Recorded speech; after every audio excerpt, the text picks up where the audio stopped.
Hello, everybody. Happy. Oh, am I live now? I think I'm live now. Hello, everyone. Hello. I've just said hello like 7 times to you guys. All right, we're gonna give it a couple seconds for people to hop on. While we do that, I'm gonna check and see if my comment situation is working. Yeah. Boom. Check. If you can hear me okay, can you comment with an I can hear you okay in the chat box? Just so I know, for those of you that are just hopping on. That way I know that I can hear you guys. Comment below. Just give me a quick comment. I can hear you. I can see you. Mic check 1 2. My Wi-Fi is a little bit slow, so I want to make sure we're not glitching out. Let's see. Yay! Kate can hear me. Christina can hear me. Awesome. All right, we are doing this thing, my friends. Are you guys excited for some veggie power action? It's gonna be freaking awesome. I think that this is a topic that it's a challenging one, right? When you're an athlete, but you're like a vegetarian, I think not a lot of people talk about this stuff. And it's hard, try to get all your shit together. So I'm gonna help you get your shit together a little bit more. So it is for after. So let me bust down my notes. And we're gonna get this party started. Let's do it. Awesome. So what's up, my friends?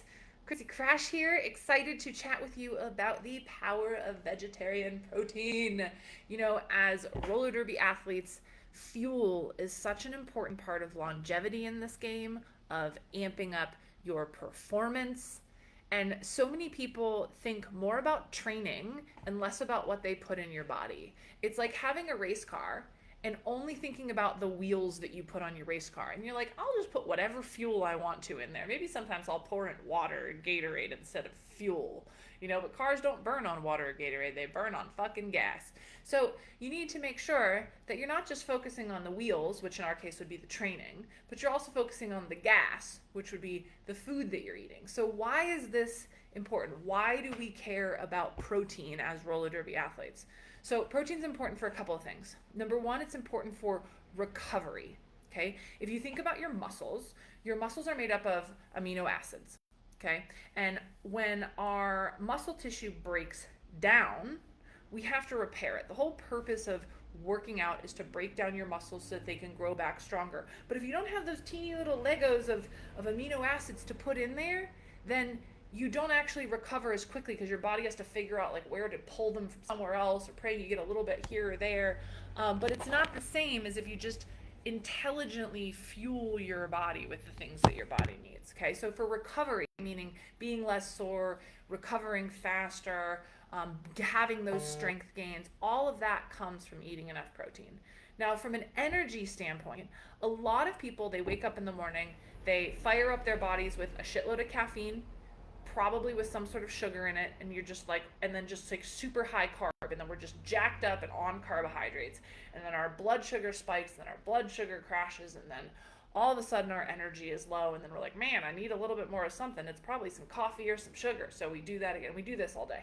By the time you get to practice, you're like, I'm so freaking exhausted because you didn't really plan to eat anything other than whatever you found in the refrigerator at your house or at work or whatever from fast food, right? So if we can plan out eating power-packed protein meals and snacks throughout the day, instead of our blood sugar levels doing this, our blood sugar levels do this, which means that we have more even energy, less crashes, less needing to rely on caffeine. You can comment in the chat box with coffee or like a coffee emoji if you're one of those people that relies a lot on caffeine, but doesn't really maybe take into account your nutritional needs. So why is this so hard for vegans or vegetarians? Well, the thing is if you're a meat eater, right, you can just eat meat. And meat is a complete protein. Why? Because it's just, you're taking the protein from something else, you're putting it in your mouth, you're putting that meat right into your body, and your body can use it, right?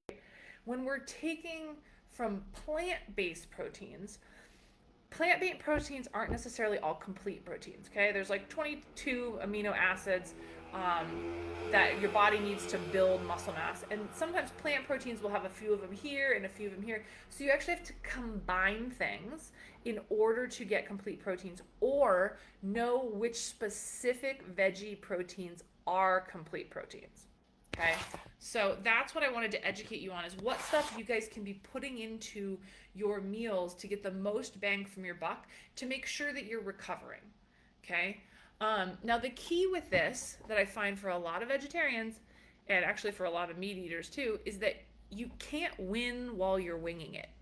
Okay, you need to use some kind of a way, especially in the beginning, to pre-plan your meals.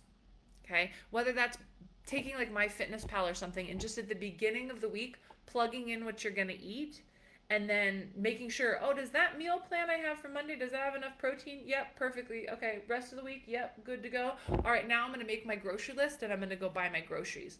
Versus what a lot of people do, and they go, I don't like a meal planner, it's very restrictive and it makes me have bad habits. Because what they're doing is going, what am I going to eat today? Well, let me grab that and let me plug it in. Let me grab that and I'll eat it and plug it in. And at the end of the day, they're like, ugh, I've run out of calories and I'm hungry because I didn't get enough protein and now I feel really restricted. Well, if you would have just used it as a pre-planning tool instead of as a tracker, then you actually are going to be able to have more energy, be putting the right things in your body. But if you're like, Crash, I can't plug everything in at the beginning of the week because I don't know what I'm going to eat. Well, my friend, that's your first fucking problem. You need to start making a meal plan, okay? If you want to be an athlete, you can't wing it. Winging it does not equal winning, okay? So at the beginning of the week, setting up your meal plan for the week is incredibly important. Double checking in the beginning as you start to learn the numbers for what's in your food. Double checking it is super important inside of like some kind of a meal plan tracker, okay? So what I wanted to do today is I just wanted to really quick give you top 10 complete proteins for vegetarian athletes and vegan athletes. Okay, these are things that on their own are a complete protein. So you can throw these into your meals in order to know that you're getting a complete protein. You don't have to wonder what else you need to pair it with. So number one is quinoa. Quinoa is a complete protein and it has all of the essential amino acids that you can't get anywhere else. It can be used as a base for salads, bowls, side dishes. I've been doing a lot of like massaged kale salads lately with quinoa in it because it's a complete protein. Sprouted lentils are another one. Now, sprouted lentils are a complete protein. Regular lentils are not. How do you sprout your lentils? You take the lentils, you soak them overnight in a bowl of water. Then in the morning you drain the water out and you just put a wet paper towel over the top of the bowl of lentils and you let it sit on your counter for a day. Maybe two, and you'll notice it'll start to sprout like little little roots. That's a sprouted lentil. It changes the chemical compound of the lentil and it is now a complete protein. Super awesome for salads and stir fries. Soy is another food that is great as a complete protein. You can use this as tofu, tempeh, edamame. These are all complete proteins and they're super, super versatile for vegan athletes. Other things to be throwing in, chia seeds. You can make like a coconut chia seed pudding, right? They're teeny little seeds, but they're complete proteins. So you can put them in smoothies.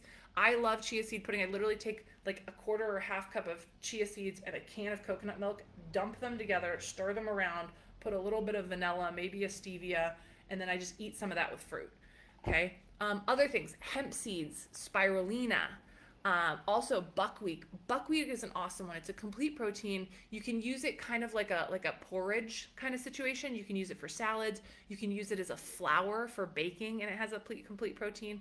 For me, for a long time, my go-to breakfast was buckwheat and eggs. Like if you put buckwheat over eggs the way that you would put like eggs over like oats, maybe other people don't do that, but I really like it. Like 2 fried eggs that are kind of runny and you put it over oats, and then like the yolk gets all up in it. Maybe that would be more for like an ovo vegetarian, right?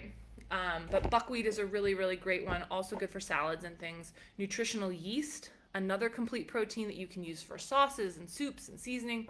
And then lastly, seitan. So seitan's made from wheat gluten, right? And it's a complete protein. And a lot of times people will use these and make like these little dumplings and things like this. Joanna, what about people that can't have soy, tofu, or any kind of nuts? So, Joanne, everything else that I named is not soy or tofu. So, everything in here. Quinoa, lentils, if you can have chia seeds, maybe not. Spirulina, buckwheat, nutritional yeast, seitan. Those are all things without soy or tofu. Okay, those are all foods on their own. So my challenge for you this week is to add some of these in. Make yourself some salads using them. Make some mixed up bowls. You'll notice I didn't include beans and rice because beans and rice are not a complete protein. You have to pair them together to make a complete protein, which is totally fine. But on their own, they are not a complete protein. So hopefully this was helpful. If you would like a list of 10 meals for vegan athletes that each have 120 grams of protein or more, go ahead and comment in the chat with meal plan, and I will send you over these 10 120 gram of protein vegan athlete meal plans. And that's it. That's your mission this week. Plan it out. Use these meal plan resources, or use these foods that I've listed for you, and you're gonna feel freaking awesome this week. So have a good one. I'll see you later.